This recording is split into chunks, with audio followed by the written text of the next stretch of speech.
all of our speakers and our sponsors. Without you, we would not have this fabulous event. Thank you, and I hope you all have a great day.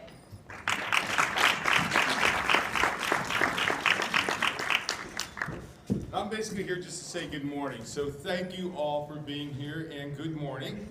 I am Steve Paserb. I am honored to be both here with you today and to be the relatively new president of the Toy Industry Association. This is probably, in our view, one of the most important, exciting parts of Toy Fair.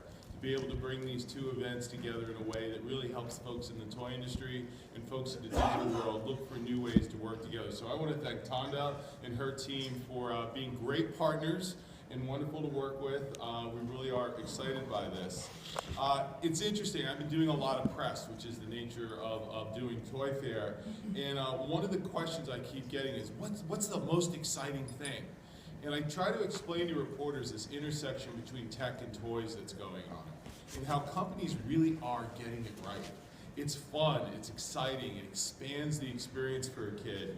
So it really is an exciting time in the toy industry, and I think bringing play and digital together at this conference is probably one of the most important things we can do. From our standpoint, we really believe that play is an essential element in childhood development. When kids play, when they have unstructured play, they have a world of benefits that they gain, that then go with them throughout their life. How many people work in the business world where people say, we need to teach our 20 and 30-year-olds how to be more imaginative, how to play more, how to be looser and freer and more imaginative. That begins when you're a child. So the things that we do to get a kid to play, to get a kid to experiment, lasts them their entire life. Digital today plays an enormous role in that. And I'm really excited that a lot of our companies are getting that intersection of digital and toys right. The learning and educational aspect of toys is really the gift that we can give to the future generations. So your being here and exploring these ideas are huge. So this is the place to be digital. This is the place to talk about toys. This is the place to talk about entertainment. This is the place to talk about play. This is the place to talk about developmental benefits. It all happens here. So we could not be more excited by our partnership with DigitalKids. It's been going on for many years now, and as we move around the Javits Center and things change here, we always want to make certain this is a big part of what we do. So we treasure that relationship, and I wish you all just a fantastic session. And again, on behalf of TIA, we really, really appreciate you all being here. So let's go.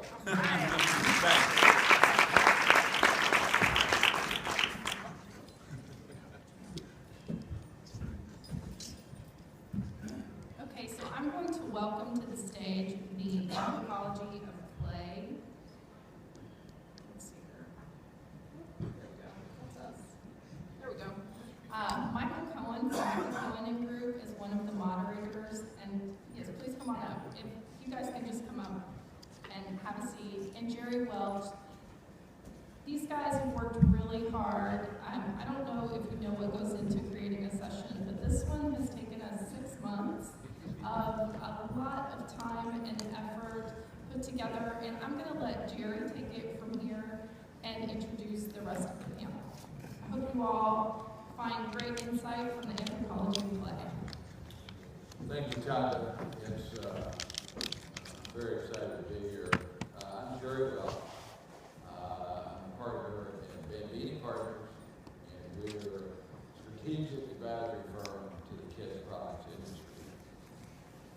Many of you will know me from my days as the chairman and CEO of FAO Schwartz, Sandy Brady, Right Start. So I've been in and around the industry a long time. I'm very excited to be here today, but it's under circumstances that frankly I wouldn't want to be here on, but I am. Today you were really going to get my business partner in Bambini, and that's John Lee. John is sort of a bigger than life legendary figure in the toy world, in the kids products world, really. And John's wife, 35 years, died at 79. And so I'm filling in for him. I'm glad to be doing it, but I'm also I'm very sad about doing it. Most of you know that John is, again, he's a very special guy, and he's really the brains of our organization. Of course, I'm the beauty of of our organization, as you all can tell.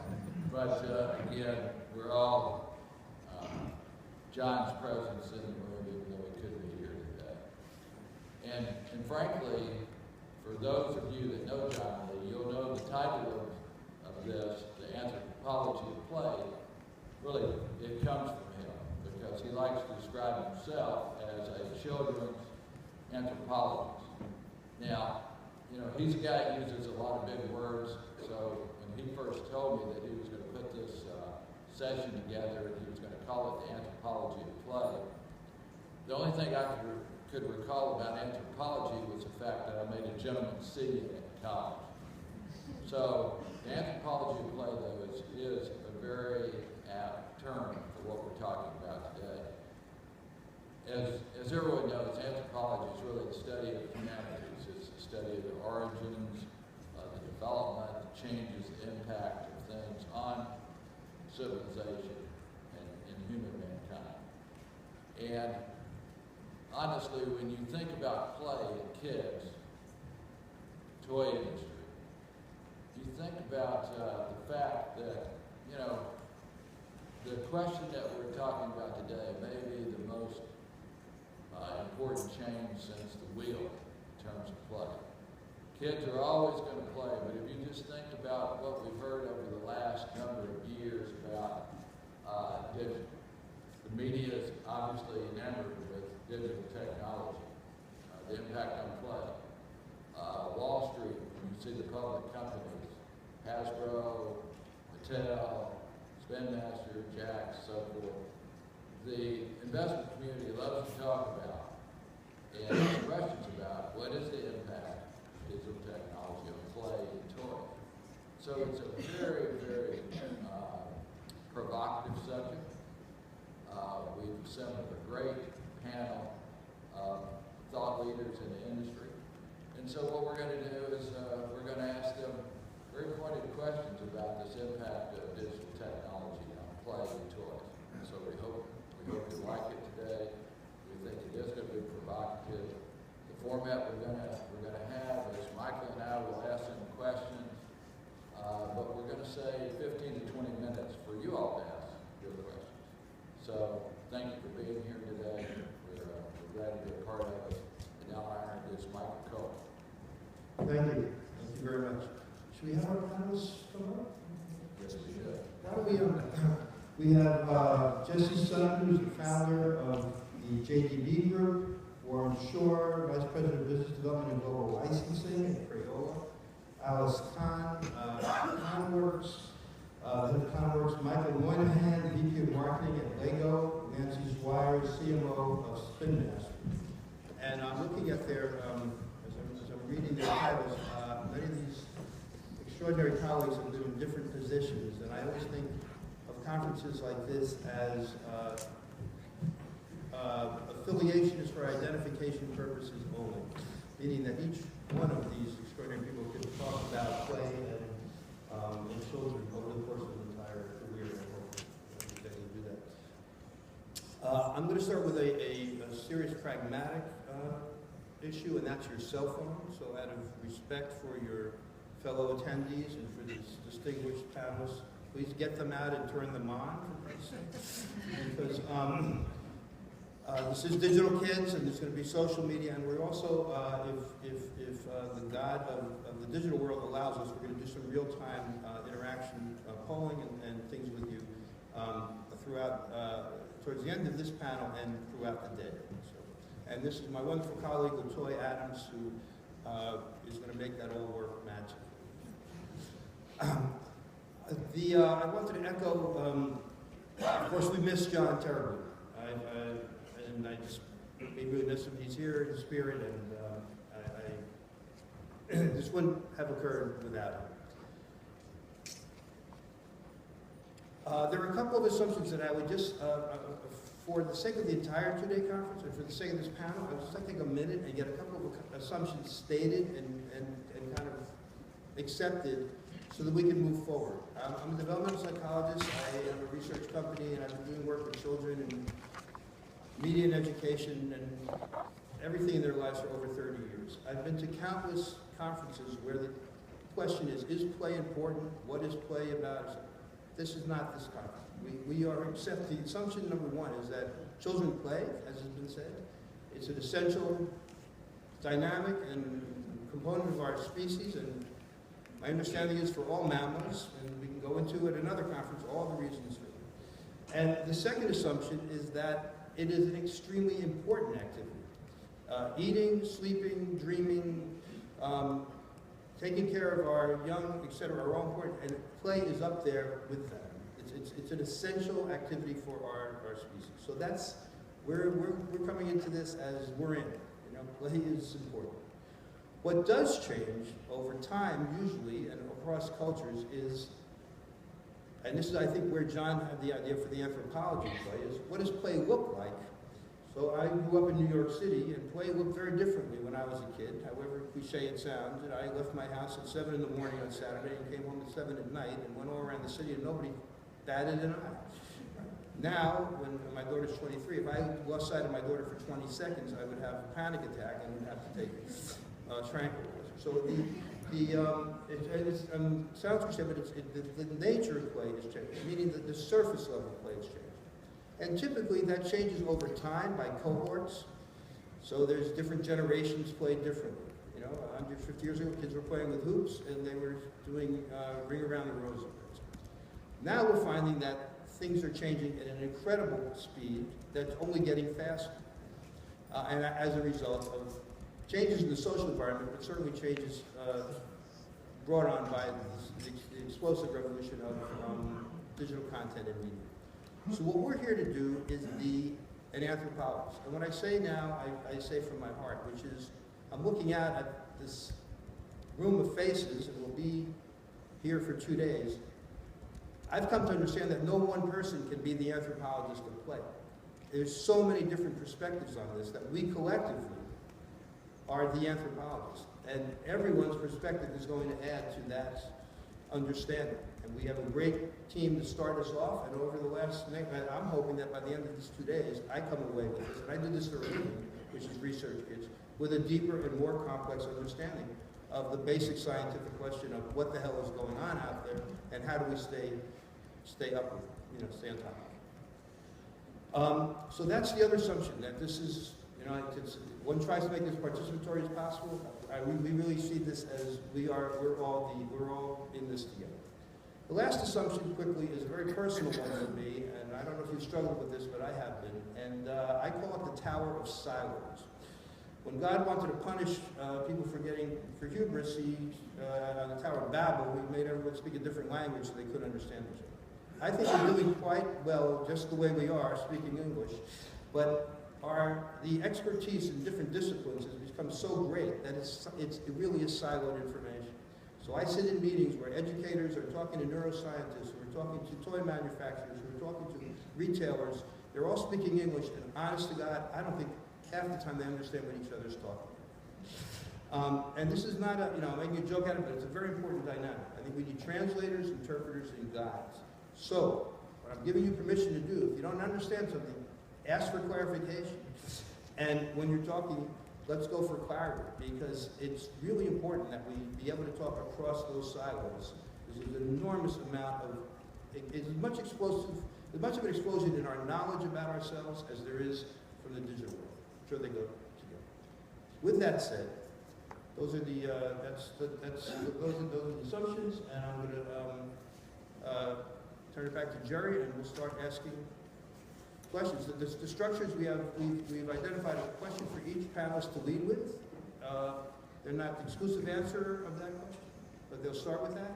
Then other panelists will join in.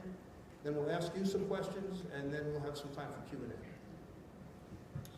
Well, the first question goes to Warren Shore from Crayola. Warren, is it a zero-sum game between toys and traditional play versus digital technology? You hear a lot of people talk about, in different industries, the digital cliff.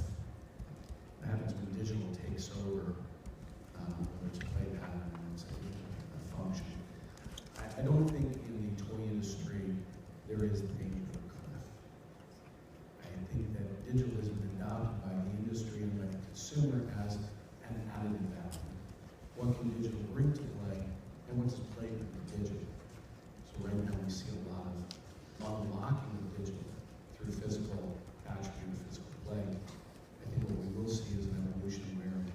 physical play and digital play become more intertwined, where one is affecting the other and transferring either information or play value back and forth.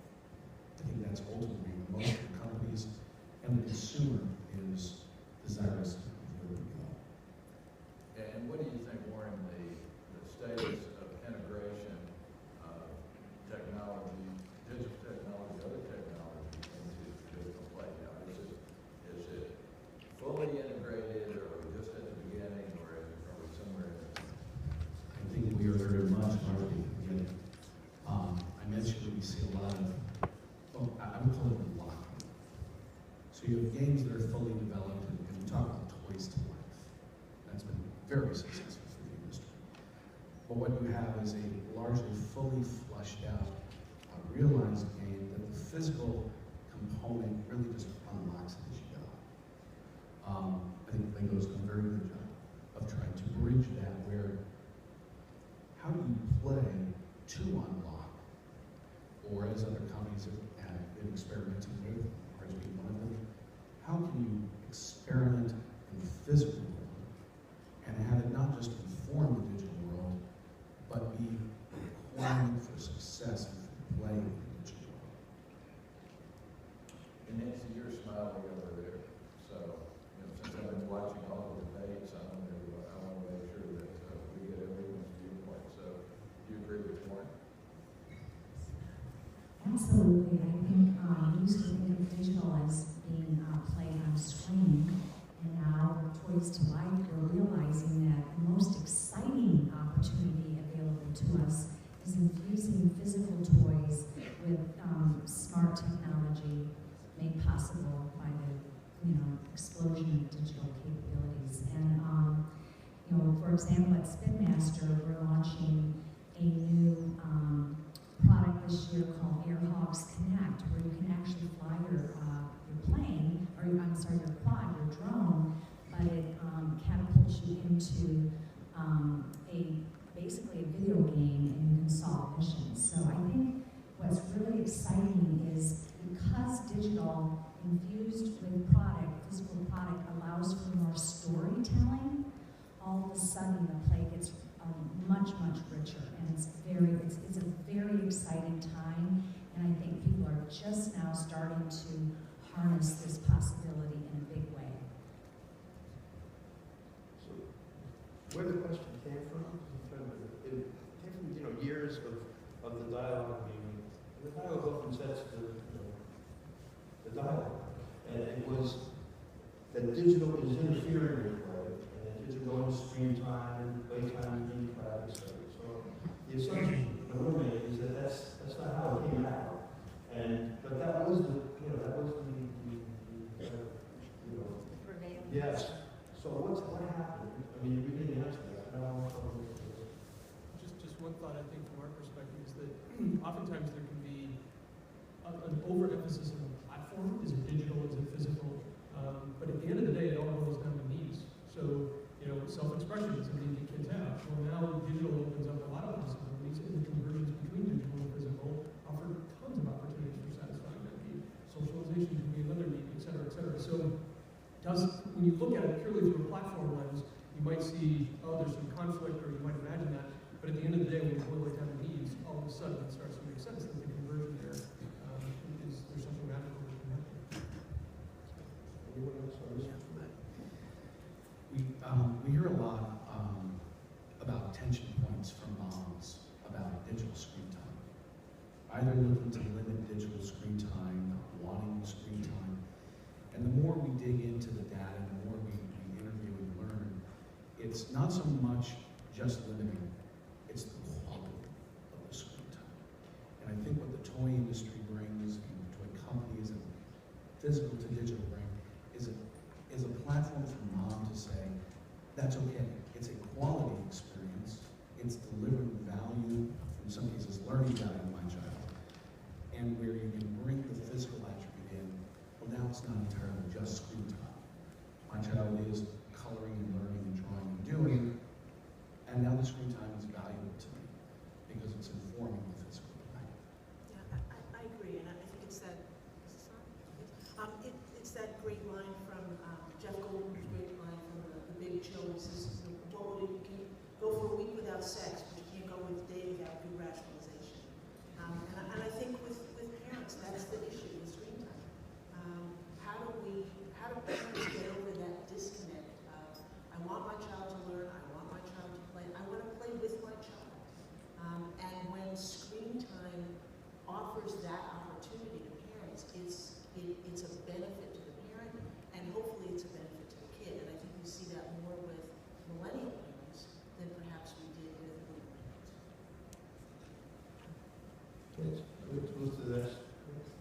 the next question, and this one's directed to Jesse. It's a two-parter. It's a close there. This is an unusual technological revolution in that it doesn't stop. And now it doesn't stop, it's getting faster. It's kind of like Einsteinian physics, right? The universe is not only expanding, it's increasing these. So the first level of the challenge is, what are the trends that you see? What's going on out there? What can be anticipated? And secondly, I'm talking as a researcher, I always talk about kids as demographics as gender and age, 10-year-old girls. Well, we know it's a lot more complex than that. Not every, there's psychographic factors. There's all kinds of ways in which, there are kids who like to play sports and kids who don't like to. So in all of this, are there demographic and psychographic categories of families and children that you think are more highly impacted or less highly impacted? Are there more girls getting involved in so it's both what's going on, what do we think the near future will be, and in the far future, and where is the greatest impact? Okay, so I think as all of us understand, we always look to our past to get a sense for what's going to be in the future. And I think it's no coincidence when we see things like Viewmaster coming out as the new wave of utilizing technology that we, that I grew up with, that I was very fond of. When I was able to, put a little picture of a card inside of what looked like a really cool looking futuristic camera at the time, and see that beautiful picture with putting it perfectly in the light, of course, otherwise you can see it. That was an amazing experience for me. And what we're seeing today, I think, is the future of that with virtual reality goggles and augmented reality, etc. But when I look to trends that from a toy industry or a digital media industry perspective that are a little concerning, that I don't even call trends at this point. I think they're accepted norms that everybody's been trying to figure out, which is what started out as an excitement on mobile, on tablets. We could charge people. We could charge families, charge children, essentially for content. And now that's become almost impossible. The extent of where the expectation now is, Mom, Dad, could you just put your password in? And the first thing the parent asks is, does it cost anything? And of course, the child now is an expert in saying, no, it's free. And so they're now expecting free content, right? So how do we make money on free content from a digital media perspective? Well, I think what's been great has been the response of the interactive entertainment industry, the toy industry, Lego. Of course, we know Skylanders being able to bring digital and interactive and physical products together to create a tremendous brand, not just a fantastic play experience. But I think that's from the trend perspective. I think that's the biggest challenge that we're all dealing with from a financial and business perspective. For that matter, from a parenting perspective. I recently went from parent to grandparent, which was exciting for me. And I went from don't spoil and to spoil and realize that. And it's interesting the dynamic that I see with my 2-year-old grandson is how natural it is for him to play with his tablet or his mom's phone. It's so natural to the extent that he'll look up to the TV and try to figure out why is he swiping, why is he doing what he's supposed to be doing now to the camera. So these are things that are developing play patterns in children that I think we as creators of entertainment, children entertainment, digital or otherwise, have to figure out how to appeal to. In terms of some of the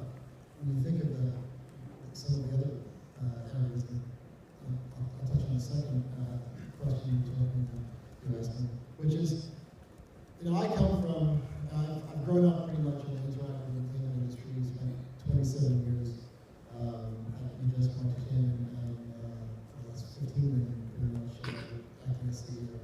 And we've had to reinvent ourselves several times because of the trends. We weren't able to rely on one particular product or one particular trend for a long period of time. So we had the unique need to constantly reinvent ourselves. And what's interesting is what you've seen really go away. And I truly believe it'll come back as price points, playgrounds, technology become a little more amenable to children and adults. Is we've seen the dance fitness, which was an unbelievable craze not too long ago when Nintendo was the critical component of your interactive entertainment system in your house. When products like Just Dance, products like Zumba Fitness, which we launched, sold 30 and 20 million units worldwide. I think, to me, that's a trend that went away for a while. If you walk the floor now, you'll see technology and entertainment experiences that start to give you a sense that that's coming about. I'm going to be terrible. This is great stuff. I want to see. I'm worried about time. It's my job. To see if anyone else wants to do what do you see and who will be mostly impacted? So we'll get to the next one. Thank you. We're seeing that the youngest kids who are playing with tablets, it's a fantastic educational platform for the youngest kids. And then, you know, older kids, 8 and up, who are increasingly getting involved in exploration and discovery, challenge and mastery, which is really at the heart of gameplay. Between the ages of 3 and 6, that is the magical thinking years. That's that window of opportunity that children really have fantastical thinking, and it's all about emotional-based, imaginative play. I think that in general, we're seeing a lot more physical, imaginative playthings dominating in that 3 to 6-year-old range. But as I mentioned before, the infusion of smart technology into physical toys, I think, is giving more access to this group as well. Michael, just quick linking what Warren and Jesse was talking about in terms of from a parent's perspective. One of the things that's crucial to millennial parents is what their kids eat and how healthy their kids are.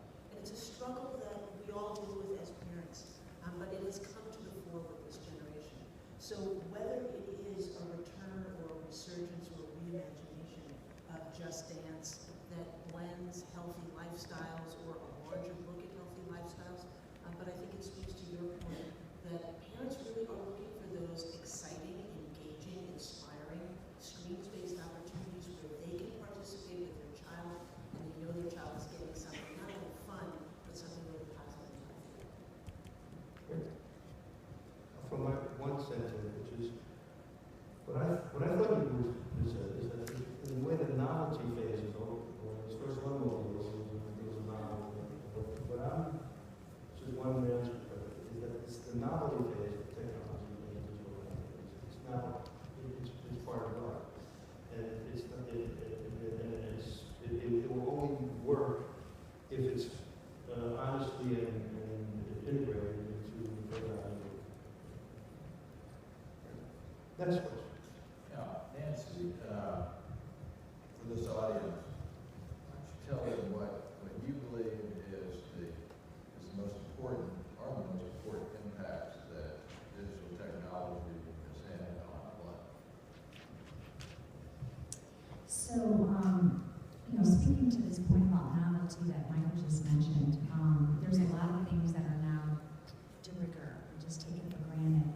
But technology is advancing so rapidly, there will always be novelty, newness. I think one of the frontiers right now that's very exciting is the area of augmented reality, virtual reality. And what I think is so exciting about this is that there's, in my view, there's this convergence happening between play and entertainment. Up until recently, entertainment was a passive activity, you consumed it. Now, consumers, children, adults alike are able to interact with entertainment, and all of a sudden that makes it play. And I think the virtual reality, augmented reality takes that to the next level. We've seen when you look at the whole scope of and history of play, what we see is a gradual increase in the intensity of the play experience. We keep raising the bar on the kind of intensity we're looking for, and I think that's one of the things that this augmented reality is going to provide is a greater intensity of experience. So it's very, very exciting. And one of the things we know too is that NPD, the data of record for our industry, has started to code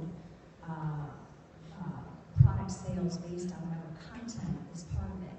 And what we're seeing is that with the explosion of content that's happening, with the explosion of platforms for those content initiatives, we're seeing that it's driving growth in the physical toy industry, which is fantastic.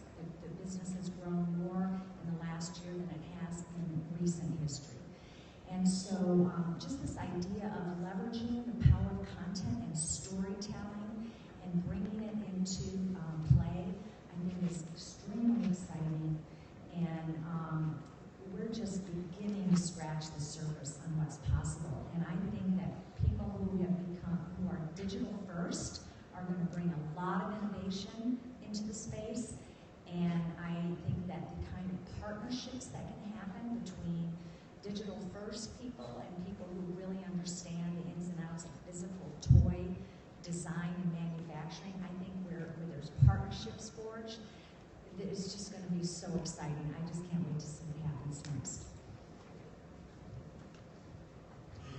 I'll add one thing. As you mentioned, digital first, and so a lot of us in the industry have been working through partnerships to accomplish what our mutual goals are. But what we have found, in addition to the digital first leading, being a thought leader as to what can be accomplished, also learning that the reverse is true in terms of play pattern and user interface. It's really interesting how novel the thought of how a child will interface with their technology versus how an adult would interface with their technology. And they don't have the sophistication that the traditional toy companies do for how a child will interact with that. So it's become very symbiotic. Next question. I've known Alice Kahn for many years. Since she was 2 when we started working with Alice was head of PBS Kids, and I've known her through when she was at the Marco Foundation, and she's currently an advisor to YouTube Kids and was head of public affairs for Cartoon Network and was head of content accessory workshop. She's had a remarkable career. So I thought of, there's no one, I think, to ask the next question to more than that, which is, in the whole social environment, what are the concerns of, what are the concerns in terms of what are parents, these are different parents. These are the parents who watch the stuff that we made. What are the parents' concerns? What are the public policy concerns? What are the watchdog concerns? All that stuff is, what is that landscape? Thank you very much. And I send Michael a monthly check, which is very nice. Yeah. I think you're right. Just to begin, technology is not special to kids, nor is it special to the parent. It is expected. It's special in that it's fun, but the expectation is that there will be some way for children to interact with the content and interact with the play. I think from a policy side, what we're seeing is a complete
So when you think about the fact that the regulatory framework under which children's media operates was passed in 1990, which meant it was written during the 1980s when, frankly, something called network children's television existed.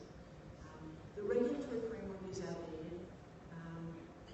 Whether it ever can catch up with the industry is a question I ask myself frequently, and I think the answer is no. Regulations will never catch up with the speed of technology.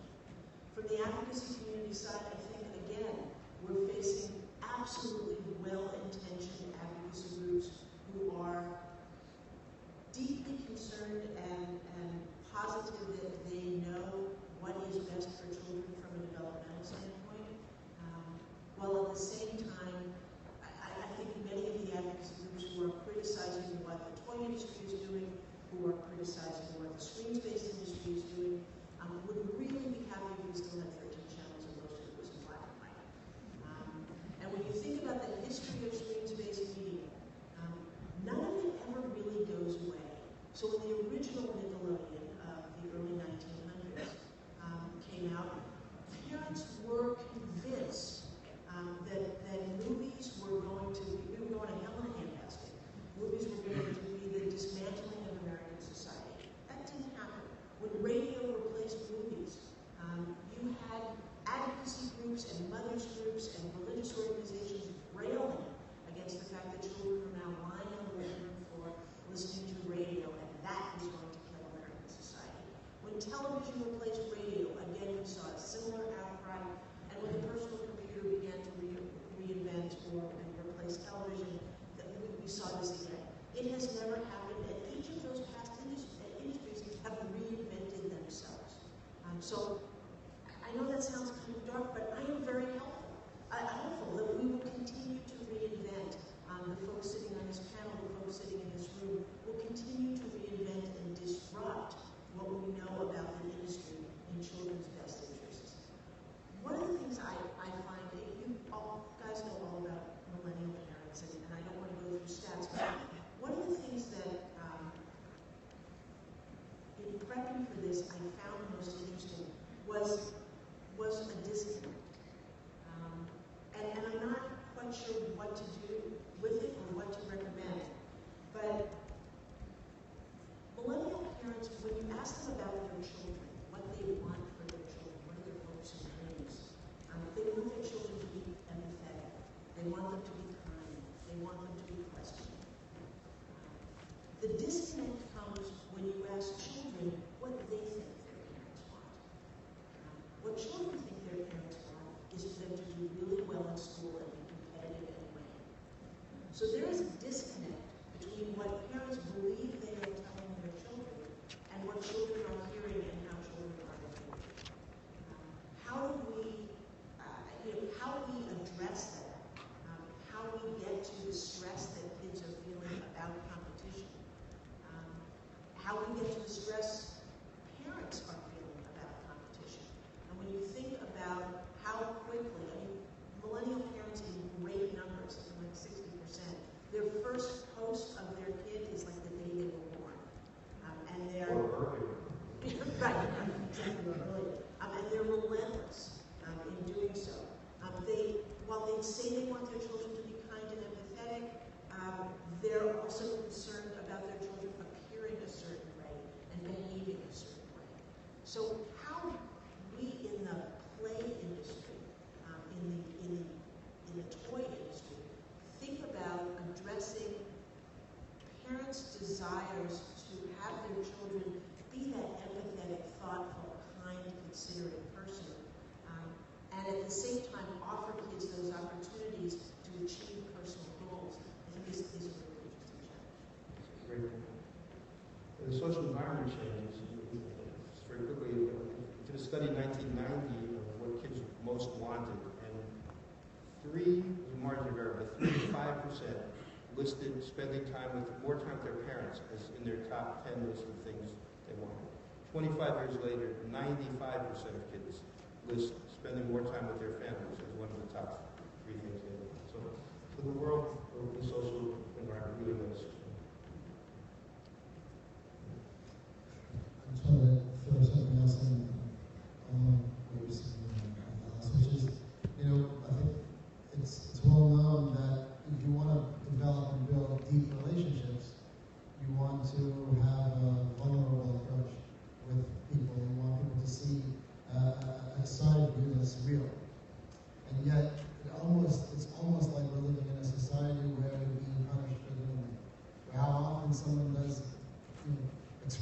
themselves vulnerable, to try to build deep relationships with others, and the first thing that happens is they come back on their face on social media or any other possible way. And it's going to be a very difficult time balancing those things. And I think we as developers and creators of play try to incorporate, I think, exactly the challenge that you just described, Alice, which is we really want our children to build deep, meaningful relationships with themselves and people around them. And at the same time, we want them to build that sense of, self-development and personal growth. So we should Actually, one last, it's been a terrible time for that. But I told my comment, which is, I think we're saying very important, and a little last question, and that is, my comments at the beginning were not gratuitous about we're all in on how important play is. We have a society where everyone agrees that play is the most valuable and important thing, and yet it is whittling down opportunities to play as we speak. So to talk to Alice, I want you to be empathic and compassionate, and that's not. So if everyone's so, and that's a different conference. So if everyone's so high on play, how come we don't have that? How come that's not? It's an overstatement for one. And that's a very real issue. And there's an answer to this thing, but I'm not prepared to answer it. Last question.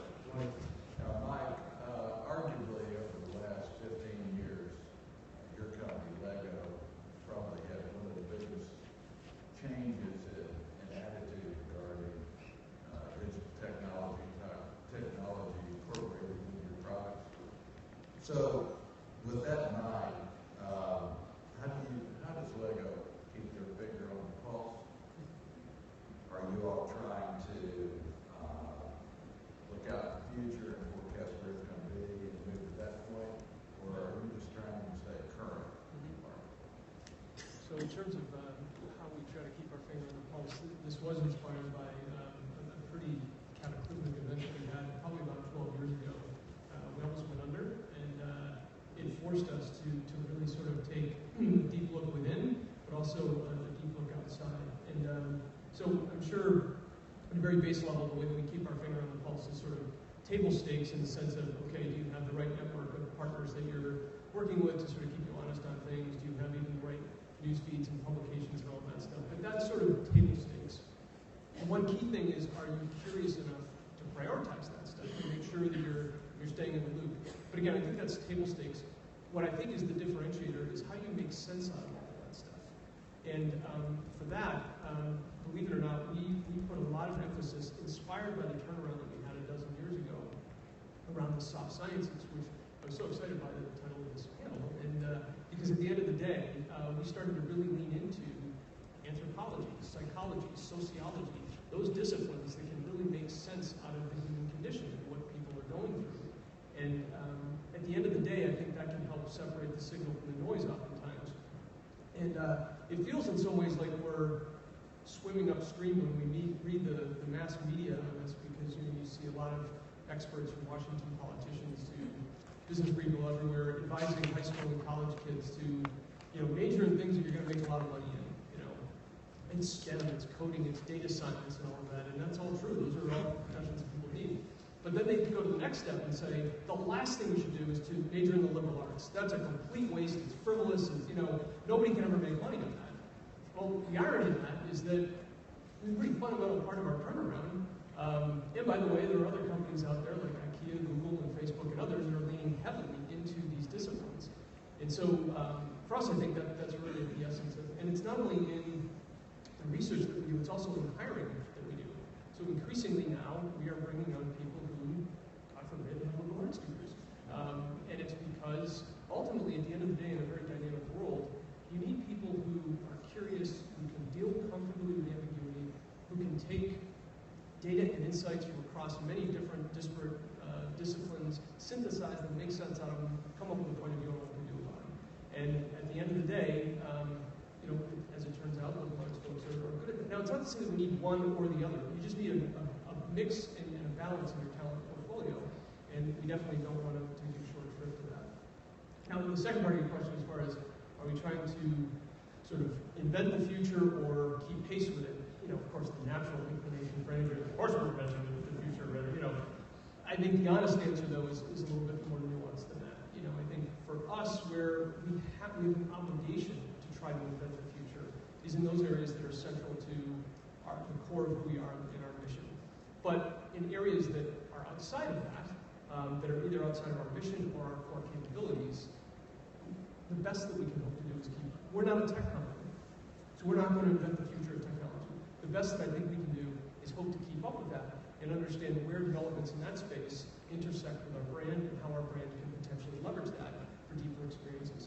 But in cases where we ultimately have, a stake in the game based on our mission is to inspire and develop the builders of tomorrow. That's why we get out of bed every day. There's a fascinating article that came out in the Washington Post right before the holidays that was a great way of sort of ringing our bell on the obligation that we have in space. They actually took a look at men and women and the differences, the quote-unquote differences or perceived differences between men and women in spatial abilities. There's a study of men and women building IKEA furniture, actually. And I don't know if any of you saw it, but it was kind of an interesting thing where they had a test, and they had one group building, men and women building to the instructions, the step-by-step instructions, and then they had another group building with only the end product in mind, right? Dramatic differences between those two groups. In the first group, no difference whatsoever between men and women in terms of the time that it took them to build or the quality of the building. The second group, however, saw significant differences. Men were able to build much more quickly and in a higher quality level than women did. So you could stop there and say, well, see, it proves the point that men and women have different spatial abilities. Way more complicated than that, though. What the researchers ultimately found when they peeled back the onion was much of it is cultural. And when they ultimately sort of neutralized a lot of those cultural differences, they found zero difference between men and women. And in fact, one of the key differentiators was many of the men who were quicker and better able to build without the instructions grew up playing with Lego. And where this becomes really important is that your confidence in your spatial abilities ultimately has an impact on determining your careers. And so, not to say that we don't want to overstate our importance here, but we've got an obligation to try to ultimately influence this to get more girls into building and construction play to improve their spatial abilities so that we can ultimately try to course correct. That's an area that I hope we shape the future. We're obligated to shape the future on that. But in tech and other areas that are outside our core competencies, we're just trying to grow. And so how do we do it? I mean, what mechanisms do you have in place to stay on? Well, I think it's a whole host of different things. There's no silver bullet. I think we have an outstanding intelligence department who really keeps their finger on the pulse. It's a global network of people. Point one, point two is we have a lot of phenomenal, trusted partners. We have a lot of consulting firms that specialize in various areas. We have a great network of partners. To be honest with you, a lot of how we make sense of what's driving the growth in the toy industry right now is actually talking to people outside of the toy industry. It's actually people who are in the content space or the entertainment space or the media space. So it's sort of keeping that network together as well. It's a whole. No, sure. I mean, from the outside, your intelligence far exceeds the NSF, and it's very effective. It's great. I think for time we have to. I think what we should do is ask one question. Is that all right? And why don't we go to the third? Is that, and then we can also. So time is always a challenge. We're going to invite you to text an answer. We had 3 questions. We're only going to ask one because we would like to have 2 minutes for a couple of Q&A questions from the audience. The question is, we're going to number 3. Is do you have the whole text of what the question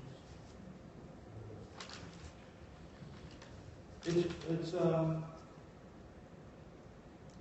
the whole text is not there, but the question is, do you think, or is your experience of your company, this is not, there's no judgment here, if your personal experience, whatever's going on in the industry, it's a question we asked our colleague from Lego.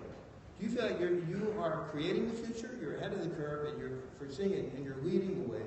Do you feel like daily you're staying on top of a rapidly changing landscape?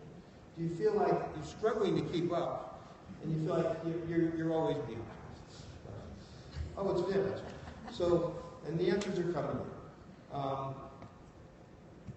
any of you who would like to participate, you'll see at the top, there's a little mobile phone icon. You can text the numbers DigitalKids to the number 22333.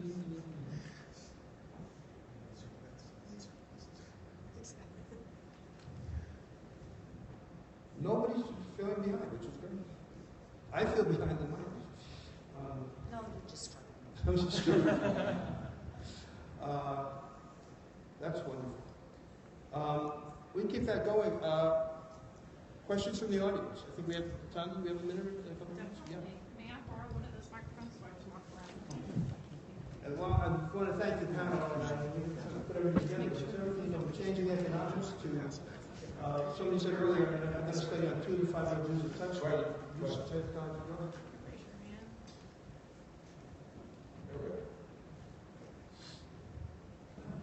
Hi, my question is for Nancy. Very interesting what you're talking about with story worlds, creating story worlds, digital and bridge that gap. I'm a developer of the shop and software shop web. That was definitely something I was thinking about, and then trying to bridge that gap between toys, the experience of hospitality and play, and how we brought that into the digital realm. Story worlds is something that was always at the top of my mind. Obviously very inspired by what we both doing in that area. My question is, what do you think is the biggest barrier for a toy manufacturer coming up with their story worlds? Is it something that you think about from the beginning, or is it something that you would sort of consult with you first company in that regard? I think that you start with the end in mind, and you want to maximize the child's engagement. And one of the things, it's not easy to blend a digital experience with a physical object manipulation experience. And the reason why is one of the factors that comes into play is this concept of split focus. And traditionally, split focus has been a little bit of a death knell because it detracts from the immersive quality of the fantasy that's underlying the play. So I think, if I were really focused on blending physical play and digital play into one play experience, I would look for ways to just maximize the level of integration, and that's something that you have to think about from the start. I also want to go back to what Lauren said a little earlier, which is that understanding core play patterns that have been delivered upon by physical toys for years can be extremely beneficial to you if you're working in the digital space or in the digital space. So think about, take your cues from what has worked in the world of toys over the years and say, how can we make that, how can we co-opt that for our project? I think it's very interesting. One of the top-selling kids app companies, Tokaboka, has built their business on translating physical play patterns into digital experiences. Their top-selling app is a hair play app. I used to work on Barbie. I know a lot about hair play. It's not a surprise to me. So as you think about it from the very, very get-go, get grounded in how kids naturally play, as evidenced by our history in toys, because play comes from the inside out. It's biologically driven. There are core play patterns that span time, geography, culture, and to the extent that you understand those through the soft sciences and your own intuitive understanding, you will be more successful. Next question. Yes. Jeff Knox, of course, work creative. We're a digital content developer specializing in augmented reality. I'm having a little trouble hearing you. Jeff Knox, of course, work creative. We're a digital content developer specializing in augmented reality. Some of the things that we've seen as a disconnect with some augmented reality is it's not as interactive. And so what we've been doing is both making it multiplayer as well as cross-platform. How do you feel something like that would help move augmented reality forward with the toy space to do things like augmented reality board games and those type of things? How do you think that would facilitate that? So at Cradle, we've been doing a lot with augmented reality. And I think one of the things we have to consider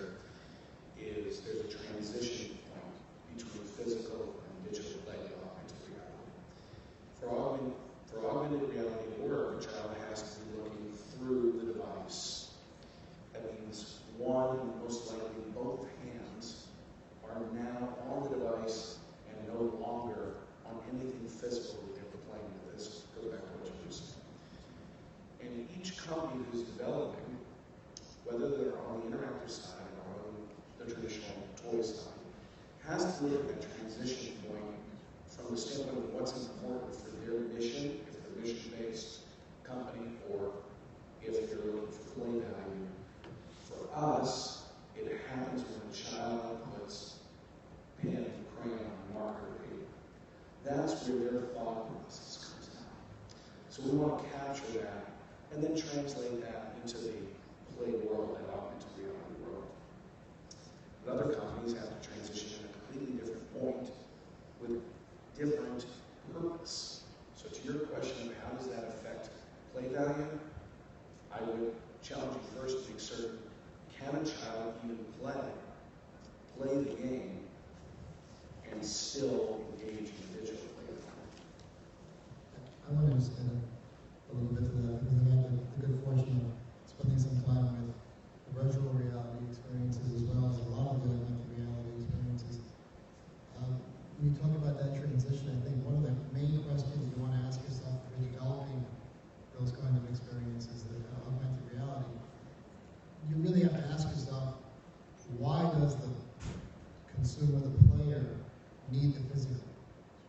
Because if they can do what they're going to do on the digital side without the need of the physical, and the physical just acts as an artificial transition to that digital, then I believe, I'm a strong believer that children see through these things very easily, much better than we do for that matter. And so that's, I think it works really well for products like Crayola, things that deal with drawing and things along those lines. You can limit the transition from that perspective. We have time for the public.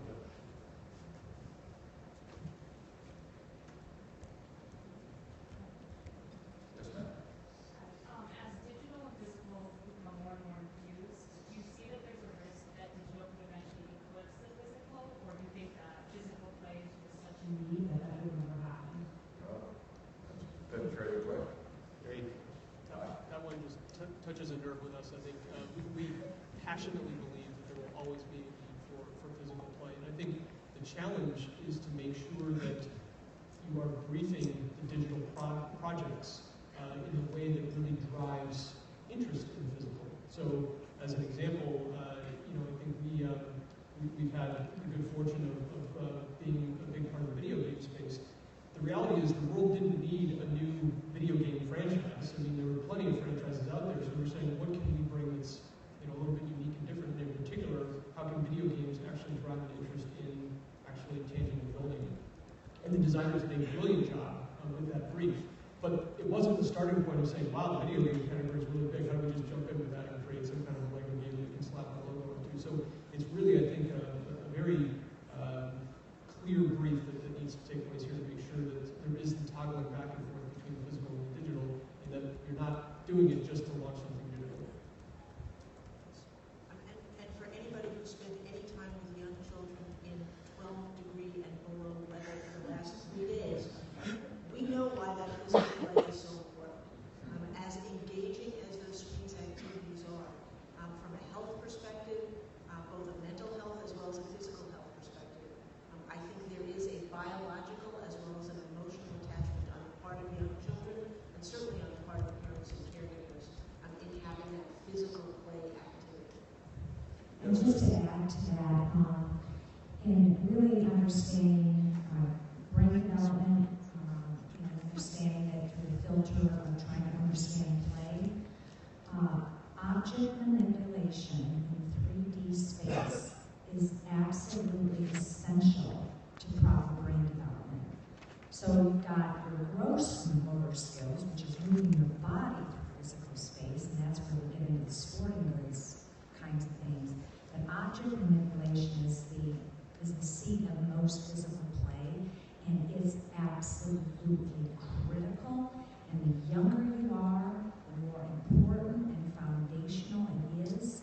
And that's why a lot of the experts have talked about limiting screen time. I think there's a growing realization that there's a lot of learning that can take place on screens, but it will never replace object manipulation in 3D space. That's what our brains need to grow. I think we can It's wonderful. Jerry, you want to make a final comment? I think we run over.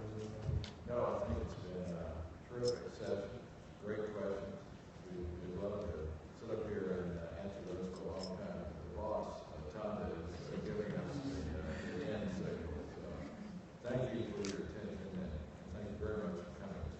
I want to thank our panelists. Just to add, we are in this room because we believe that physical and digital do not have boundaries for kids.